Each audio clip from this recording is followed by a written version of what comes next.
Hello friends, welcome to Sari's food corner. நாம இன்னைக்கு விரிசல் இல்லாத குலோப் ஜாமுன் எப்படி பண்றதான் பார்க்க போறோம். அதுக்கு முன்னாடி எங்க சேனலை இது வரைக்கும் சப்ஸ்கிரைப் பண்ணாதவங்க சப்ஸ்கிரைப் பண்ணிக்கோங்க. பக்கத்துல இருக்கிற பெல் ஐக்கானை பிரஸ் பண்ணிக்கோங்க. அப்பதான் நாங்க போற வீடியோ உங்களுக்கு நோட்டிபிகேஷன்ல காட்டும். முதல்ல நாம சுகர் சிரப் ரெடி பண்ணிக்கலாம். அதுக்கு 2 கப் அளவுக்கு சுகர் எடுத்துக்கலாம். 2 கப் சுகருக்கு 2 கப் அளவுக்கு தண்ணி சேர்த்துக்கலாம். தண்ணி சேர்த்துட்டு ஜஸ்ட் மிக்ஸ் பண்ணிடுங்க.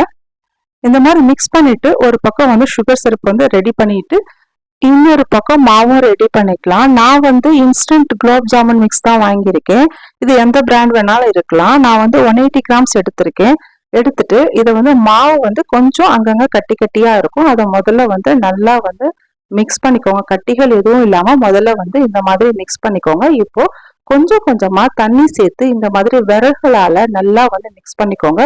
சப்பாத்தி மாவு மாதிரி இதை ரொம்ப அழுத்தி பிசையாம எல்லா மாவுமே நம்ம இந்த மாதிரி விரல்களாலேயே மிக்ஸ் பண்ணிக்கணும். தண்ணி கொஞ்சம் கொஞ்சமா சேர்த்து மிக்ஸ் பண்ணுங்க. இந்த அளவுக்கு மாவு பிசைஞ்சுக்கோங்க. இப்போ விரல்களாலேயே மறுபடியும் இதே மாதிரி திருப்பி போட்டு கொஞ்ச நேரம் இதே மாதிரி மாவு பிசைங்க. அப்பதான் உங்களுக்கு விரிசல் இல்லாம குலோப் ஜாமுன் கிடைக்கும்.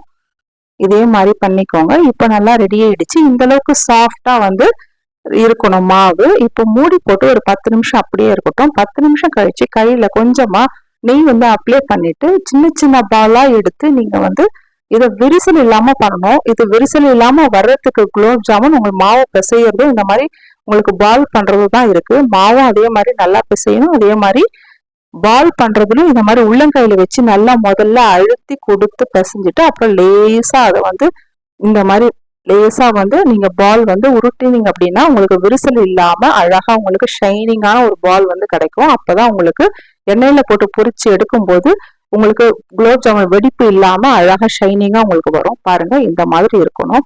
இதே மாதிரி எல்லா பாலையும் இதே மாதிரி செஞ்சு வச்சுக்கோங்க. இப்போ ஆயில் சூடாயிடுச்சு. இதுல ஒண்ணு நம்ம போட்டுடலாம். ஆயில் சூடானதுக்கு அப்புறமா ஃப்ளேமை கம்மி பண்ணிட்டு அதுக்கப்புறம் இந்த பால்ஸ் எல்லாம் நீங்க இதுல போடுங்க. இல்ல போட்ட உடனே சட்டுன்னு கலர் சேஞ்ச் ஆயிடும், உள்ள வேகாது. அதனால ஆயில் சூடானதுக்கு அப்புறமா நீங்க ஃப்ளேமை கம்மி பண்ணிட்டு இந்த மாதிரி போட்டு கொஞ்சம் வெந்ததுக்கு அப்புறமா நீங்க கரண்டி வச்சு திருப்புங்க. போட்ட உடனே திருப்பினீங்கன்னா உடஞ்சிரும் உங்களுக்கு. அதனால வெந்ததுக்கு அப்புறமா இப்போ ஒன்னொன்னா இந்த மாதிரி திருப்பி போடுங்க.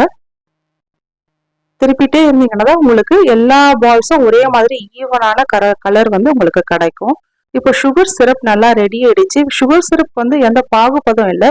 ஜஸ்ட் அந்த பிசு பிசுப்பு தன்மை வந்த உடனே நீங்க ஆஃப் பண்ணிடலாம். இப்போ ஏலக்காய் பொடி போட்டுட்டு கொஞ்சமா லெமன் ஜூஸ் விட்டுருக்கேன். அப்பதான் சுகர் சிரப் மறுபடியும் கெட்டி ஆகாம அப்படியே இருக்கும் உங்களுக்கு. அவ்வளவுதான், ஸ்டவ் ஆஃப் பண்ணிடலாம். அப்படியே இருக்கட்டும். இப்போ ஒரு பேட்ச் எடுத்துட்டேன். பாருங்க, ஒரே ஒரு விரிசல் கூட இல்லாம எவ்வளவு அழகா உங்களுக்கு வந்திருக்கு. நல்லா ஷைனிங்கா நல்லா வந்திருக்கு. பாருங்க, ஒரு பால்ல கூட உங்களுக்கு ஒரே ஒரு விரிசல் கூட இல்லை. பாருங்க, எல்லாமே எவ்வளவு பர்ஃபெக்டா வந்திருக்கு. இப்ப எல்லாமே இந்த சுகர் சிரப்ல நம்ம போட்டுடலாம். மொத்தமா அப்படியே எடுத்து கொட்டாம ஒன்னொன்னா டிராப் பண்ணுங்க இந்த மாதிரி. அப்போ உங்களுக்கு இன்னும் நல்லா ஊறி உடையாம அழகா வரும். ஜஸ்ட் மிக்ஸ் பண்ணி விடுங்க இந்த மாதிரி போட்டுட்டு. இதே மாதிரி 2வது பேட்சும் நம்ம போட்டிருக்கோம். எவ்வளவு அழகா பொரிஞ்சு எவ்வளவு சூப்பரா வருது பாருங்க. இதுல ஒரே ஒரு பால் கூட உங்களுக்கு விரிசலே வரல. எவ்வளவு அழகா இருக்கு பாருங்க. இதே மாதிரி எடுத்து இதையும் நம்ம அந்த சுகர் சிரப்ல நம்ம சேர்த்துடலாம். எல்லாமே சேர்த்தாச்சு. பாருங்க எவ்வளவு அழகா. இப்போ ஜஸ்ட் மேல எல்லா பக்கமும் ஈவனா சுகர் சிரப் படுற மாதிரி இந்த மாதிரி மிக்ஸ் பண்ணி விட்டுடுங்க. மிக்ஸ் பண்ணி விட்டுட்டு ஒரு 2 ஹவர்ஸ் நல்லா ஊற வச்சுட்டு நீங்க எடுத்தீங்கன்னா நல்லா ஜூசியான குண்டு குண்டு சூப்பரான ஒரு குலோப் ஜாமுன் உங்களுக்கு ரெடி ஆயிடும். இந்த டிப்ஸை நீங்களும் இதே மாதிரி ஃபாலோ பண்ணி செஞ்சீங்கன்னா உங்களுக்கும் விரிசல் இல்லாத குண்டு குண்டு குலோப் ஜாமுன் கண்டிப்பா கிடைக்கும். கண்டிப்பா ட்ரை பண்ணி பார்த்துட்டு எப்படி இருக்குன்னு சொல்லுங்க கமெண்ட்ல. இந்த வீடியோ உங்களுக்கு பிடிச்சிருந்தா எங்க சேனல் நீங்க மறக்காம லைக் பண்ணுங்க, ஷேர் பண்ணுங்க, சப்ஸ்கிரைப் பண்ணுங்க. இதே மாதிரி வேறொரு வீடியோல பாக்குறேன். நன்றி, வணக்கம்.